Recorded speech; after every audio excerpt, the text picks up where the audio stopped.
भगवान से प्रार्थना करते थे, लेकिन कोई मदद नहीं आई। एक दिन एक साथी ने बंदूक उठाई। पायलट ने पूछा कि वो क्या कर रहा है। उसने एक समुद्री पक्षी को देखा था। गोली मारकर उसान अपनी राह से भटककर प्रशांत महासागर के ऊपर पहुंच गया था। इससे भी बुरी बात यह थी कि ईंधन लगभग खत्म हो चुका था, लेकिन वह ये सच अपने साथियों को नहीं बता सका, क्योंकि इससे विमान के क्रैश होने और सबके मरने का खतरा बढ़ जाता। उसका अगला कदम था टावर से संपर्क करना और मदद मांगना। लेकिन जब उसने रेडियो ऑन किया तो उसे जापानी आवाजें सुनाई दी, जिसे डरकर उसने रेडियो बंद कर दिया और मोर्स कोड से बात शुरू की। फिर उसने विमान का वजन कम करने के लिए भारी तोप के गोलों को समुद्र में फेंक दिया और दिशा बदलकर सिग्नल ढूंढने की कोशिश की, मगर 10 मिनट तक वापस उड़ने के बाद भी कोई जवाब नहीं मिला।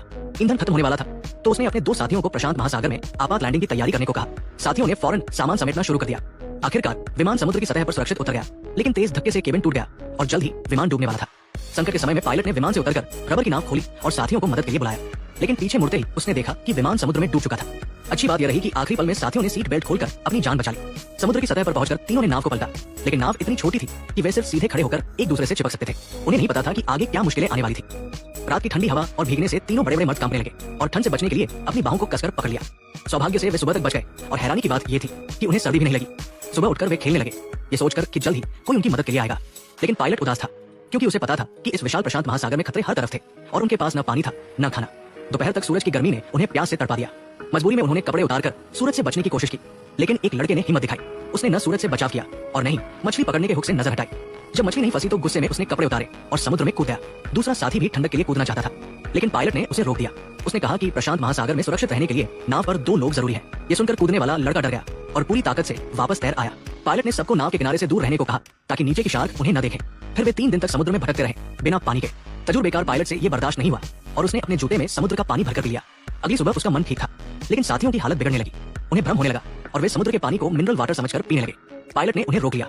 कई दिन और बीत गए, तभी पायलट को अपनी जेब में एक पेंसिल मिली। साथियों को लगा कि वो बेवजह शोर कर रहा है, लेकिन पायलट को ये बहुत काम की चीज लगी। उसने अपनी स्विमिंग ड्रेस पर कुछ लाइनें खींची, कंपास निकाला और क्रैश की दिशा का अंदाजा लगाया। उसने कहा कि अगर वे दक्षिण पश्चिम की ओर बढ़े तो दोस्ताना देश का एक टापू मिल सकता है, लेकिन नाव की दिशा कैसे बदले?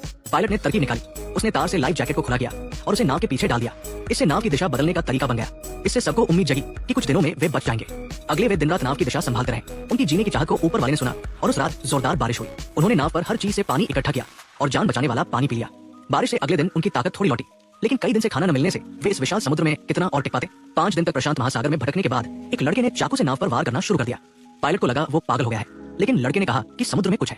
पायलट ने मदद की तो पता चला कि वो एक शार्क पकड़ रहा था। शार्क को छोड़ने न देने के लिए वे उसे कसकर पकड़ते रहे और चाकू से उसके पेट पर वार करते रहे। आखिरकार शार्क मर गई। उन्होंने उसके पेट से छोटी मछलियां निकाली और खा लिया। ये उनकी 5 दिन की पहली भोजन थी। फिर बचे मांस को मोजे में भरकर रख लिया। बाद में वे नाव की खून साफ करने लगे, लेकिन ये उनके लिए बड़ी मुसीबत बन गया। शार्क खून की गंध से आकर्षित होती है। जल्द ही उनकी नाव शार्कों से घिर गई।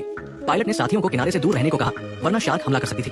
रात तक वे डटे रहे। एक लड़का नींद से जागा और पायलट की बात भूलकर हाथ धोने लगा। तभी शार्क ने उसे काट लिया। अंधेरे में पायलट ने उसकी साधारण पट्टी की। 15 दिन तक वे समुद्र में रहे, भूखे प्यासे, मछली और बारिश के पानी से जिंदा। सौभाग्य से काटे गए लड़के का हाथ ठीक रहा। इस खतरनाक समुद्र से निकलने के लिए वे रोज बिग गिरा दिया। पायलट समुद्र में कूदा और पक्षी उठा लाया, लेकिन तभी एक शार्क खून की गंध से उसके पास आई। वो आखिरी पल में नाव पर चढ़ गया। फिर वे पक्षी का मांस खाने लगे। तभी लड़के ने कहा कि पक्षी मतलब जमीन पास होगी, लेकिन पायलट ने कहा कि समुद्री पक्षी बहुत दूर तक उड़ते हैं, ये जरूरी नहीं कि जमीन करीब हो। 30 दिन तक पानी की कमी से वे बीमार पड़ गए। कमजोरी से सोना चाहते थे, लेकिन हिम्मत करके नाव चलाते रहे, ये सोचकर कि एक दिन जमीन मिलेगी। लेकिन कुछ दिन बाद एक बड़ा तूफान आया। उन्होंने पानी इकट्ठा करने के लिए कपड़े निकाले, लेकिन आसमान काला हो गया। पायलट ने समझा कि ये तूफान का संकेत है और साथियों को नाव पकड़ने को कहा। तभी एक बड़ी लहर आई और पायलट को समुद्र में बहा ले गई। वो वापस तैर आया, लेकिन दूसरी लहर ने फिर हमला किया। सारी कोशिशों के बावजूद वे लहरों से हार गए और उनका सारा खाना पानी में बह गया। पायलट सतह पर तैरा और नाव तक पहुंचा, लेकिन एक साथी गायब हो गया। वे चिल्लाए और उसे नाव के पीछे पाया। पायलट ने लहरों का सहारा लेकर नाव पलटने को कहा। तीनों ने मिलकर नाव को सीधा किया और उस पर चढ़ गए। उस रात वे एक दूसरे से चिपककर गुजार गए। सुबह उनकी हालत खराब हो चुकी थी। वे हताश होकर नाव पर पड़े थे और मौत का इंतजार कर रहे थे। काफी देर बाद एक साथी ने डरते हुए देखा कि सामने एक टापू है। उसने बाकियों को जगाया। टापू देखकर वे खुशी से रो पड़े और उसकी ओर तैरने लगे।